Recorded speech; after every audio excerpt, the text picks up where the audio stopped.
ಅಮೆರಿಕದ 18 ಟೆಕ್ ದೈತ್ಯ ಸಂಸ್ಥೆಗಳ ಮೇಲೆ ಇರಾನ್ ಕ್ರಾಂತಿಕಾರಿ ಗಾರ್ಡ್ಗಳ ಕಣ್ಣು.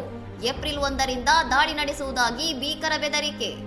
ಆಪಲ್, ಗೂಗಲ್, ಮೆಟಾ ಮತ್ತು ಟೆಸ್ಲಾದಂತಹ 18 ಪ್ರಮುಖ ಕಂಪನಿಗಳು ಇರಾನ್ ಅಧಿಕಾರಿಗಳ ಗುರಿ ಹತ್ಯೆಯಲ್ಲಿ ಭಾಗಿಯಾಗಿವೆ ಎಂದು ಕ್ರಾಂತಿಕಾರಿ ಗಾರ್ಡ್ಗಳು ಗಂಭೀರ ಆರೋಪ ಮಾಡಿದ್ದಾರೆ. ಟೆಹರಾನ್ ಸಮಯ ರಾತ್ರಿ 8ರಿಂದ ಈ ಸಂಸ್ಥೆಗಳ ಘಟಕಗಳ ನಾಶವನ್ನು ನಿರೀಕ್ಷಿಸಬಹುದು ಎಂದು ತಿಳಿಸಲಾಗಿದ್ದು, ಉದ್ಯೋಗಿಗಳು ತಕ್ಷಣವೇ ಕೆಲಸದ ಸ್ಥಳಗಳನ್ನು ತೊರೆಯುವಂತೆ ಎಚ್ಚರಿಸಲಾಗಿದೆ.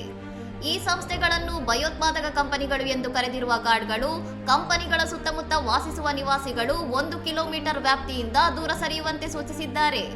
ಇರಾನ್ನ ಸುಪ್ರೀಂ ನಾಯಕ ಅಲಿ ಖಮೇನಿ ಮತ್ತು ಭದ್ರತಾ ಮುಖ್ಯಸ್ಥ ಅಲಿ ಲಾರಿಜಾನಿ ಸೇರಿದಂತೆ ಪ್ರಮುಖ ನಾಯಕರ ಹತ್ಯೆಗೆ ಈ ಕಂಪನಿಗಳ ತಂತ್ರಜ್ಞಾನವೇ ಕಾರಣ ಎಂದು ಇರಾನ್ ಕಿಡಿಕಾರಿದೆ.